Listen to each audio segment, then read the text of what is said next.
en couper la tête. Demain 23, là. Demain à 23. Bon, ok, ok.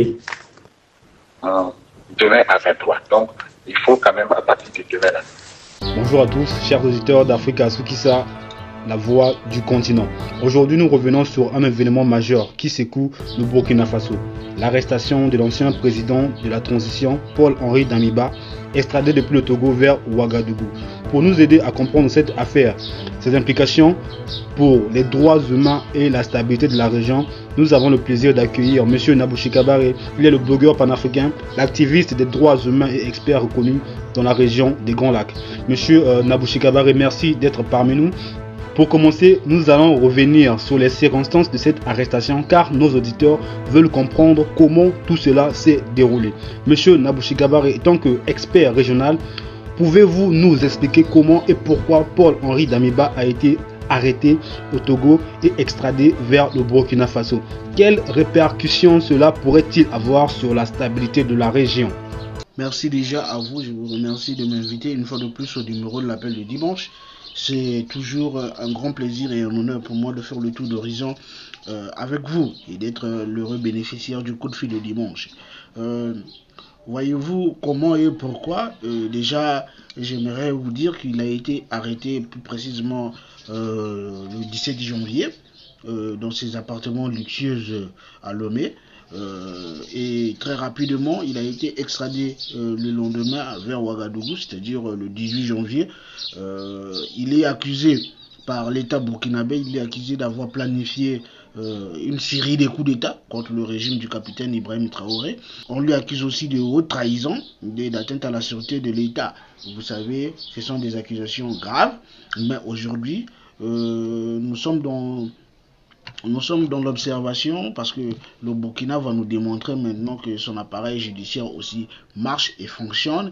Et aujourd'hui, l'ancien président burkinabé, il a été arrêté. Donc là, au moment où nous vous parlons, il se trouve au Burkina Faso. Et plusieurs sources concordantes qui nous reviennent nous font comprendre qu'il est bien traité, qu'il est dans de bonnes conditions. Et nous attendons d'ici très peu de temps, il sera présenté devant le procureur et l'affaire va commencer. Voilà ce que je peux vous dire concernant cette première partie de son arrestation, voyez-vous. Mais il faut aussi noter, il ne suffit pas de dire qu'il a été arrêté. C'est vrai que c'est une extradition, mais c'est pas quelque chose fait contre les normes de... Est-ce qu'il y a eu des preuves? Il y a eu des preuves qui montrent que c'est M. Damiba qui a été a été en tête de cette attaque, je peux dire ça, de coup d'État. Non, ce n'est pas juste pour une tentative de coup d'État qu'il a été arrêté, il faut qu'on se le dise, ou encore extradé vers Ouaga. Non, c'est pour une série de tentatives de coup d'État. Moi-même, avec mes contacts, nous avons pu déceler que le président Faure Gnassingbé en personne, c'est-à-dire le président togolais, en personne est allé plus de 2 fois chez le président Paul-Henri pour lui faire comprendre de cesser les tentatives de déstabilisation, parce qu'il faut savoir que les 3 derniers, avant cette dernière tentative, les 3 dernières tentatives de coup d'État qui s'est passé au Burkina Faso, c'était lui qui était derrière la manœuvre, c'était lui-même qui avait coordonné, recruté et déclenché les opérations. Et pour ces deux dernières fois, le président togolais est allé lui-même à sa rencontre et lui a notifié, parce que s'il est là, c'est l'asile. Il a été emmené au Togo par besoin de crédibilité, vu que le Togo s'est présenté comme un médiateur dans la sous-région qui voulait garder le contact avec les pays de l'AES lorsque la CEDEAO a préféré envoyer les stocks de sanctions. Donc, il était dans le droit du président togolais de faire comprendre à son hôte qu'il fallait cesser ses agissements. Est-ce qu'il y a eu des preuves qui démontrent en tout cas? Bien évidemment, un président de la République ne se déplace pas juste par des rumeurs. Il y a eu des preuves, il y a des preuves et il y a beaucoup même plus que des preuves. Justement, il y avait un message vocal sur son téléphone qui parlait avec un putiste, je sais pas. Est-ce que vous confirmez ce message vocal? pas que des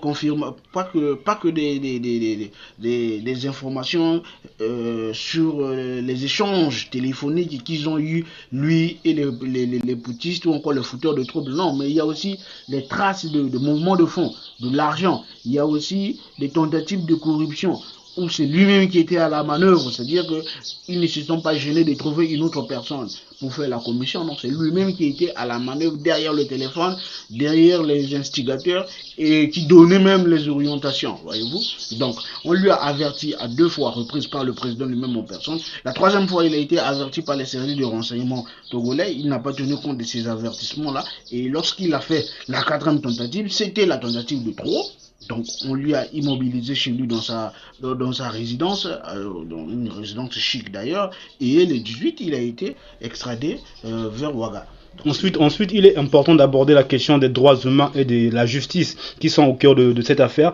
Alors, selon vous, quelles questions liées aux droits humains se posent dans cette affaire? Le traitement de Damiba par les autorités burkinabées respecte-t-il les normes internationales, de justice et d'équité? Est-ce que c'est vraiment ça? Bon, comme je venais de vous dire, plusieurs sources concordantes qui nous viennent nous rassurent qu'il est bien traité, qu'il est dans de bonnes conditions. Et il faut savoir qu'on ne lui a pas extradé juste pour le plaisir de l'extrader ou encore parce que le Togo avait envie de se faire une santé de crédibilité. Non, l'État burkinabé a donné des gages à l'État togolais.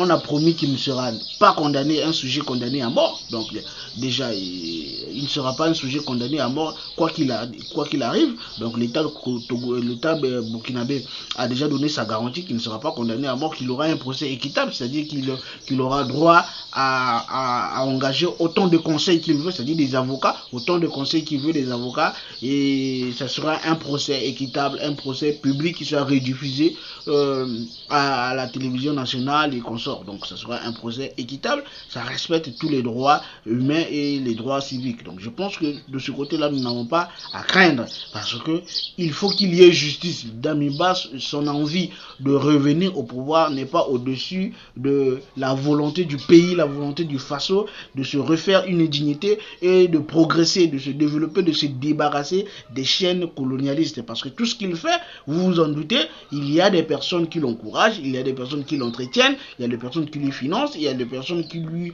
ont promis d'être là, de lui apporter une caution morale lorsqu'il va réussir dans son coup de déstabilisation du Burkina. Donc, concernant les questions liées aux droits humains, bien, l'État burkinabé a déjà garanti à son pays d'asile qu'il ne sera pas condamné à mort, qu'il sera bien traité, qu'il aura droit à autant de conseils qu'il le veut, c'est-à-dire autant de nombre d'avocats qu'il veut engager, il va les engager, et même s'il n'a pas les moyens, eh bien des avocats lui seront commis d'office. Enfin, nous voulons donner à nos auditeurs une vision plus large sur le message de cette arrestation. En tant qu'activiste et blogueur panafricain, quel message pensez-vous que cette arrestation envoie aux acteurs politiques et aux forces militaires et aux citoyens de la région? Déjà, merci pour votre question, mais c'est une question très sérieuse. La diplomatie burkinabé vient de démontrer par là qu'ils sont très sérieux dans ce qu'ils sont en train de faire. Que la volonté du Burkina de se libérer, de se redorer le blason terni de son identité est très sérieuse.